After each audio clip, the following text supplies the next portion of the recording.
કચ્છમાં કોન્ટ્રાક્ટરની બેદરકારીએ 3ના જીવ લીધા છે। ભુજના સાધારા જતા રોડ પર પુલ માટે ખોદેલા ખાડામાં અકસ્માતની ઘટના સામે આવી। પુલ માટે ખોદેલા ખાડાના બહાર બેરિકેડ ન મૂકતા કાર ખાડામાં ખાબકી હતી। કારમાં સવાર મહિલાનું ઘટના સ્થળે મોત નીપજ્યું છે અને પુત્રીનું સારવાર દરમિયાન મોત નીપજ્યું। એક દિવસ અગાઉ બાઇક ચાલક ખાડામાં ખાબકતા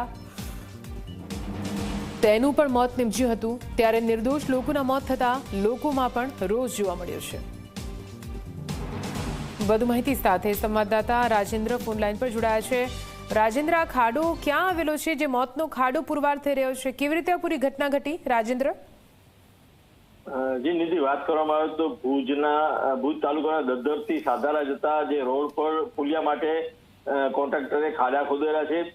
આ ખાડાઓ જે છે એ સીધા દેખી શકાય એવી રીતે નથી અને આગળ કોઈ આડસ મૂકેલી નથી। એના પરિણામે આ કોન્ટ્રાક્ટરની બેદરકારી ના લીધે અહીં જે કાર ચાલકો કે જે વાહન ચાલકો જાય છે એમને ખાડો ધ્યાને નથી આવતા અને આ જે પુલ બનાવવા માટે જે રોડ પર ખાડો ખોદવામાં આવ્યો છે, પરંતુ રોડ પર કોઈ આડસ મૂકવામાં ના આવતા આ જે કાર છે એ ખાડામાં ખાબકી હતી, જેમાં એક મહિલાનું ઘટના સ્થળે જ મોત થયું હતું।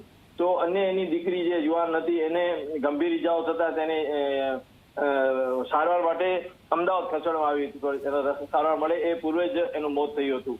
આ રીતે આથી અગાઉ પણ બે દિવસ અગાઉ એક બાઇક પણ આવી રીતે પાડા ઉપર ખાબકી હતી, જેના કારણે બાઇક ચાલકનું મોત થયું હતું। આવી રીતે આ ખાડાના લીધે કહી શકાય કે 3 જેટલા મોત થયેલા છે અને જેના કારણે અરેરાટી પણ ફેલાયેલી છે। જી ઓકે, આભાર પૂરી માહિતી માટે।